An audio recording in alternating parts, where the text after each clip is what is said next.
Thank you, Dhanush.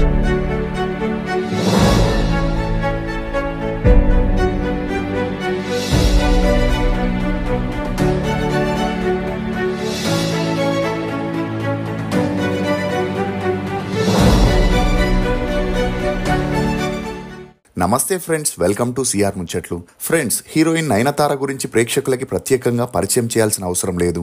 South ఇండస్ట్రీలో అందరు హీరోలతో యాక్ట్ చేసిన నయనతార తనకంటూ మంచి గుర్తింపును తెచ్చుకుంది. ఇదిలా ఉంటే నయనతారకి ఇప్పుడు సినిమా ఛాన్సులు తగ్గడంతో ప్రొడ్యూసర్గా తన సెకండ్ ఇన్నింగ్స్ని స్టార్ట్ చేసి తన భర్త విఘ్నేష్ శివన్ డైరెక్టర్గా LIC అనే మూవీని స్టార్ట్ చేసింది. ఇక 2022లో నయనతార విఘ్నేష్ శివన్ పెళ్లి చేసుకోగా ఆ తర్వాత వీరు చెన్నైలోని పోయిస్ గార్డెన్లో 20 కోట్ల బడ్జెట్తో 7,000 స్క్వేర్ ఫీట్లో ఒక ఇల్లుని కొనుక్కోగా ఇప్పుడు వీరు ఆ ఇంటి కింది ఫ్లోర్ ని స్టూడియోగా మార్చి పై ఫ్లోర్ లో తమ ఫ్యామిలీతో కలిసి ఉంటున్నట్లు తెలుస్తుంది. ఇక అలా స్టూడియోని వివిధ రకాల పెయింటింగ్స్, డిఫరెంట్ ఇంటీరియర్ డిజైన్ తో రెడీ చేసి తమ ప్రొడక్షన్ లో జరిగే షూటింగ్స్ లన్నింటినీ ఆ ప్లేస్ లో చేయడానికి వీరు ప్లాన్ చేస్తున్నట్లు తెలుస్తుంది. అంతేకాకుండా ఇప్పుడు వీరుంటున్న ప్రాపర్టీ వాల్యూ 100 కోట్లు ఉంటుందనే వార్తలు కూడా అన్ని చోట్ల హల్చలవుతున్నాయి. అసలు నయనతార నెట్వర్త్ ఎంత? అసిస్టెంట్ డైరెక్టర్ ని హడావిడిగా ఎందుకు పెళ్లి చేసుకుంది? నయనతారని షూటింగ్ నుండి తిట్టి పంపించేసిన ఆ డైరెక్టర్ ఎవరు? సరోగేసి ద్వారా నయనతార పిల్లల్ని ఎందుకు కనింది అనే నమ్మలేని నిజాల్ని ఈ వీడియోలో చెప్పడానికి నేను ప్రయత్నిస్తాను. మీరు మాత్రం ఈ వీడియోని పూర్తిగా చూడండి. ఎన్నో టీ రుచులతో మీరు అలసిపోయి ఉంటారు. అందుకే మీకోసం బేబర్ చాక్లెట్ ని తీసుకొస్తున్నాం. ఇది రుచికి రుచి, ఆరోగ్యానికి ఆరోగ్యం. ఇందులో ఉండే ఫ్లవనాయిడ్లు రక్తనాళాలని వృద్ధి చేసి గుండె ఆరోగ్యాన్ని పెంచుతుంది. చాక్లెట్ టీ తాగడం ద్వారా ఒంట్లో కొవ్వు పెరగడాన్ని నియంత్రిస్తూ మతిమరుపుని కూడా తగ్గిస్తుంది. స్క్రీన్ పై కనిపిస్తున్న కూపన్ కోడ్ ని ఉపయోగిస్తే ఫస్ట్ 20 ఆర్డర్స్ కి 20% డిస్కౌంట్ దొరుకుతుంది. త్వరపడండి. ఇప్పుడు అమెజాన్, ఫ్లిప్కార్ట్ లో కూడా అవైలబుల్ గా ఉన్నాయి. కానీ మన వెబ్సైట్ లో ఆర్డర్ చేసుకుంటే మంచి ఆఫర్స్ ఉన్నాయి. డయానా మరియం కురియన్ అలియాస్ నయనతార. ఈమె 1984 నవంబర్ 18న కేరళలోని తిరువల్లాలో ఒక మధ్యతరగతి క్రిస్టియన్ ఫ్యామిలీలో జన్మించింది. తండ్రి కురియన్ కొడెట్టు, తల్లి ఓమన్ కురియన్. ఈమెకి లెను కురియన్ అనే అన్నయ్య కూడా ఉన్నాడు. ఇక ఈమె తండ్రి ఇండియన్ ఎయిర్ ఫోర్స్ లో జాబ్ చేస్తే తల్లి హౌస్ వైఫ్ గా ఉండేది. ఇదిలా ఉంటే నయనతార తన స్కూలింగ్ ని ఎరవి పెరూర్లోని OEM పబ్లిక్ స్కూల్లో చదివింది. చదువుల్లో అంతంత మాత్రమే ఉన్న నయనతారకి చిన్నప్పటి నుండి మోడలింగ్, యాక్టింగ్ పై ఇంట్రెస్ట్ చాలా ఉండేది.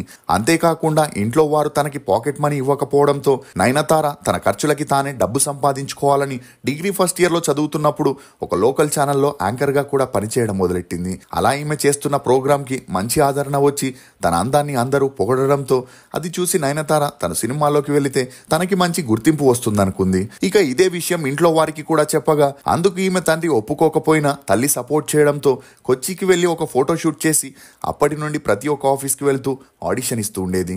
ఈ క్రమంలోనే ఈమెకి ఒక ఆర్టిస్ట్ కోఆర్డినేటర్ తో పెరిగిన మంచి పరిచయం కారణంగా హీరో జయరామ్ తో మనసి నక్కరే అనే మూవీలో హీరోయిన్ గా చేసే ఛాన్స్ వచ్చింది. కానీ ఆ మూవీ 2003లో రిలీజ్ అయ్యేంతలా ఆడలేదని చెప్పొచ్చు. అయినా కూడా నెక్స్ట్ మూవీ మోహన్ లాల్ తో విస్మయ్ తుంబాత్ అనే మూవీలో సిస్టర్ క్యారెక్టర్ ని చేయగా ఆ మూవీ కూడా రిలీజ్ అయి ఫ్లాప్ అవడంతో మలయాళం మూవీస్ లో హీరోయిన్స్ ని ఉపయోగించుకొని ఎక్కువగా డబ్బులు ఇవ్వరని నయనతార మలయాళం ఇండస్ట్రీని వదిలేసి తమిళ్లో తన సత్తా చాటుకోవాలని నిర్ణయించుకుంది. దీంతో తన మకాన్ని కొచ్చి నుండి చెన్నైకి మార్చేసి ఒక అద్దిల్లుని తీసుకొని అక్కడే ఉంటూ ఛాన్స్ల కోసం ట్రై చేయడం మొదలెట్టింది. అలా 2 ఇయర్స్ కంటిన్యూస్ గా ట్రై చేయగా ఈమెకి శరత్ కుమార్ హీరోగా యాక్ట్ చేసిన అయ్యా అనే మూవీలో హీరోయిన్ గా చేసే ఛాన్స్ వచ్చింది. అలా ఈ మూవీ 2005లో రిలీజ్ అయి హిట్ అవ్వడంతో నయనతారకి మంచి గుర్తింపు వచ్చిందని చెప్పొచ్చు.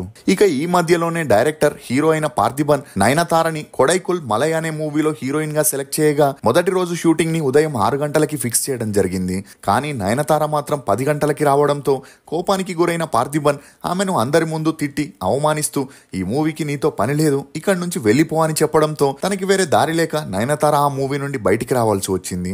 ఇదిలా ఉంటే నయనతారకి తన సెకండ్ మూవీయే సూపర్ స్టార్ రజనీకాంత్ సరసన చంద్రముఖి మూవీలో సెకండ్ హీరోయిన్ గా చేసే ఛాన్స్ రాగా ఆ మూవీ సెట్ లో రజనీకాంత్ కి నయనతారతో కెమిస్ట్రీ వర్కౌట్ అవ్వక ఆ మూవీలో నుండి తనని తీసేయమని చెప్పగా నయనతార రజనీకాంత్ ని రిక్వెస్ట్ చేసుకుని మరుసటి రోజు నుండి షూటింగ్ లో కంటిన్యూ అవ్వగా అప్పట్లో వీరి గురించి వార్తలు హల్చల్ అయ్యాయి. ఇక అలా చంద్రముఖి మూవీ రిలీజ్ అయి నయనతారకి అమాంతంగా క్రేజ్ పెరగడంతో ఈ పాపులారిటీని చూసిన శింబు తన మూవీలో నయనతారని హీరోయిన్ గా క్యాస్ట్ చేసేందుకు తనని అడగగా అప్పటి వరకు 5 లక్షల రెమ్యూనరేషన్ తీసుకున్న నయనతార ఆ మూవీకి 20 లక్షల రెమ్యూనరేషన్ తీసుకుంటూ అందులో హీరోయిన్ గా చేయడం జరిగింది.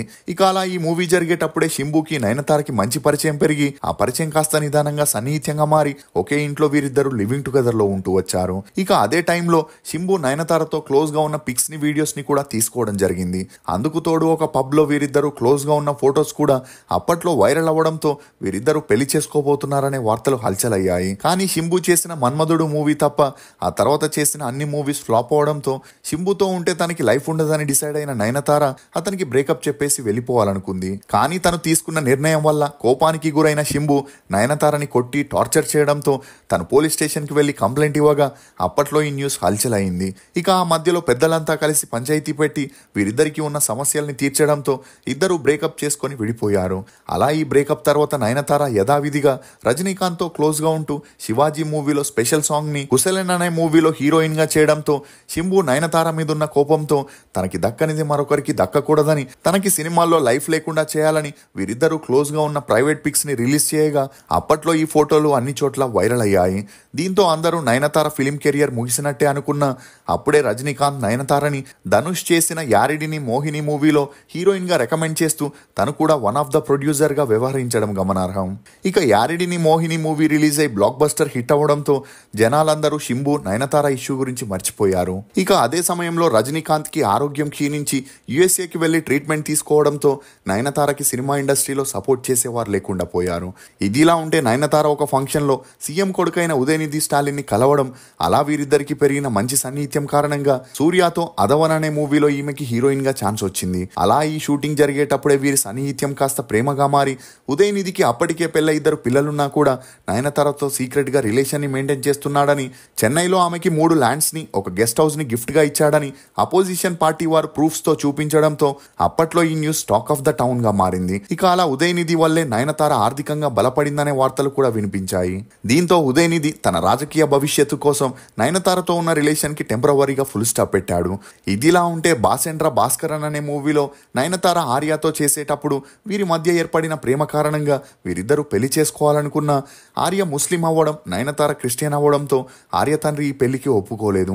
దీంతో వీరిద్దరూ 2 years కే తమ బంధానికి ఫుల్ స్టాప్ పెట్టారు. ఇక ఈ బ్రేకప్లతో కాస్త మానసికంగా కృంగిపోయిన నయనతార తన దృష్టిని సినిమాల వైపు మళ్లించింది. ఈ క్రమంలోనే నయనతార విజయ్తో విల్లు అనే మూవీ చేసేటప్పుడు ఆ మూవీ డైరెక్టర్ అయిన ప్రభుదేవాతో మంచి పరిచయం పెరిగి ఆ పరిచయం కాస్త నిదానంగా సన్నిహిత్యంగా మారి వీరిద్దరూ లివింగ్ టుగెదర్ లో ఉంటూ వచ్చారు. కానీ అప్పటికే ప్రభుదేవాకి రమలత్ అనే మహిళతో పెళ్ళై 3 పిల్లలున్నా కూడా అదంతా పట్టించుకోకుండా నయనతారతో డేట్ చేస్తుండేవాడు. ఇక అలా ఎప్పుడైతే వీరి విషయం మీడియాలో హల్చల్ అయిందో ప్రభుదేవా భార్య నయనతార ఇంటి ముందుకెళ్లి నానా రచ్చ చేసి పోలీస్ స్టేషన్ దాకా వెళ్లడంతో ప్రభుదేవ తన భార్యకి విడాకులు ఇవ్వాలనుకున్నాడు. అంతేకాకుండా అదే సమయంలో ఒక కొడుక్కి క్యాన్సర్ రావడంతో ఈ విషయాన్ని అడ్డు పెట్టుకొని ప్రభుదేవ తన భార్యకి 2011లో విడాకులు ఇచ్చేశాడు. అలా ఆ తర్వాత నయనతార ప్రభుదేవాని పెళ్లి చేసుకోవాలని డిసైడ్ అయి కొంతకాలం సినిమాలకి గుడ్ బై చెప్పేసి ఇంటి వద్దే ఉంటూ వచ్చింది. కానీ ప్రభుదేవ తన 2 కొడుకుల్ని కూడా తనతోనే ఉంచుకోవడంతో నయనతారకి ప్రభుదేవకి రోజు రోజుకి మనస్పర్ధాలు వచ్చి ఇద్దరి మధ్య గొడవలు జరగడం మొదలయ్యాయి.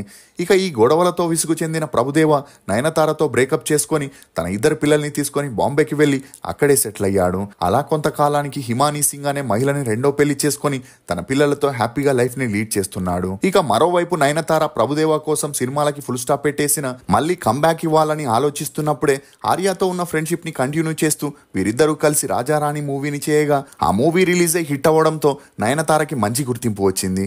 అలా ఆ తర్వాత ఉదయనిధి స్టాలిన్ హీరోగా ఎంట్రీ ఇస్తూ ఇది కదిర్వేలన్ కాదల్ అనే మూవీలో నయనతారని హీరోయిన్ గా తీసుకున్నాడు. ఇక ఆ మూవీ రిలీజ్ అయి అనుకున్నంతలా ఆడకపోయినా వీరికి ఉన్న క్లోజ్నెస్ తో మళ్ళీ నన్బెండా అనే మూవీలో కూడా వీరిద్దరూ కలిసి యాక్ట్ చేయడం గమనార్హం. ఇక ఇదిలా ఉంటే అప్పటి వరకు అసిస్టెంట్ డైరెక్టర్ గా మూవీస్ చేస్తున్న విఘ్నేష్ శివన్ వరలక్ష్మి శరత్ కుమార్ తో డైరెక్టర్ గా ఒక మూవీని చేయగా అది రిలీజ్ అయి డిజాస్టర్ అవడంతో తన సెకండ్ మూవీకి గాను నయనతారని హీరోయిన్ గా అప్రోచ్ అయ్యాడు. ఇక ఎలాగో తన సినిమా గ్రాఫ్ డౌన్ అవుతుంది కాబట్టి నయనతార డబ్బు కోసం కొత్త డైరెక్టర్ అయినా అతనితో మూవీ చేసేందుకు ఒప్పుకుంది. జరుగుతోంది. అలా నానుం రౌడీదాన్ మూవీ షూటింగ్ లో విఘ్నేష్ శివన్ కి నయనతారకి మంచి పరిచయం పెరిగి ఆ పరిచయం కాస్త నిదానంగా సన్నిహిత్యంగా మారి వీరిద్దరూ లివింగ్ టుగెదర్ లో ఉన్నారు. ఇక నానుం రౌడీదాన్ మూవీ 2015లో రిలీజ్ అయి హిట్ అవ్వడంతో వీరి రిలేషన్ ని పబ్లిక్ గానే అనౌన్స్ చేశారు. ఇదిలా ఉంటే ఆ మధ్యలో నయనతార రజనీకాంత్ తో కలిసి దర్బార్ మూవీలో చేయడంతో విఘ్నేష్ శివన్ కి నయనతారకి మనస్పర్ధాలు వచ్చి కొన్ని రోజులు విడివిడిగా ఉండడంతో వీరిద్దరూ బ్రేకప్ చేసుకున్నారనే వార్తలు హల్చల్ అయ్యాయి. కానీ దర్బార్ మూవీ రిలీజ్ అయి ఫ్లాప్ అవ్వడం, మరోవైపు విఘ్నేష్ శివన్ సక్సెస్ ట్రాక్ లో ఉండడంతో ఇద్దరు మళ్ళీ ప్యాచప్ అయి అప్పటికే నయనతారకి 38 ఏళ్ల వయసు రావడంతో వీరిద్దరూ పెళ్లి చేసుకోవాలనుకున్నారు. ఇక అలా ఆర్థికంగా బలంగా ఉన్న నయనతారని వదులుకోవడం ఇష్టం లేక విఘ్నేష్ శివన్ కూడా ఈ పెళ్లికి అంగీకరించాడు. అలా 2022లో వీరిద్దరు పాండిచ్చేరిలో గ్రాండ్ గా పెళ్లి చేసుకుని ఒకటయ్యారు. ఇక ఆ పెళ్లి తర్వాత నయనతార తన ఫిట్నెస్ పోతుందని మరియు ఏజ్ ఫ్యాక్టర్ వల్ల సరోగేసి ద్వారా కవలలకి జన్మనిచ్చింది. అలా ఆ తర్వాత తానే ప్రొడ్యూసర్ గా మారి కొన్ని హీరోయిన్ ఓరియంటెడ్ మూవీస్ ని చేస్తూ బిజీగా ఉంటూ వచ్చింది. ఇక అందులో కొన్ని మూవీస్ హిట్ అవ్వడంతో ఒక మూవీకి గాను నయనతార 70 లక్షల నుండి ₹1 కోటి తీసుకుంటూ బిజియెస్ట్ హీరోయిన్ గా మారింది. అందుకు తోడు తనకి చెన్నైలో ఉన్న ల్యాండ్స్ ని అమ్మేసి దుబాయ్లో తన అన్న పని చేస్తున్న ఆయిల్ కంపెనీలో కొన్ని షేర్స్ ని కొనుక్కోవడం, అంతేకాకుండా 9 స్కిన్ అనే స్కిన్ కేర్ బ్రాండ్ ని, ఫెమినైన్ అనే శానిటరీ ప్యాడ్స్ కంపెనీని, రౌడీ పిక్చర్స్ అనే ప్రొడక్షన్ హౌస్ ని స్టార్ట్ చేసి అందులో ఇప్పుడు తన భర్త డైరెక్షన్ లో LIC అనే మూవీని చేస్తుండడం విశేషం. ఇక ఇవి మాత్రమే కాకుండా నయనతార డివైన్ ఫుడ్స్ అనే ఆర్గానిక్ ఫుడ్ కంపెనీని, చాయ్వాలా అని 60 అవుట్లెట్స్ ని చెన్నైలో స్టార్ట్ చేయగా ఇప్పుడు ఈమె నెట్వర్త్ 400 కోట్లనే చెప్పొచ్చు.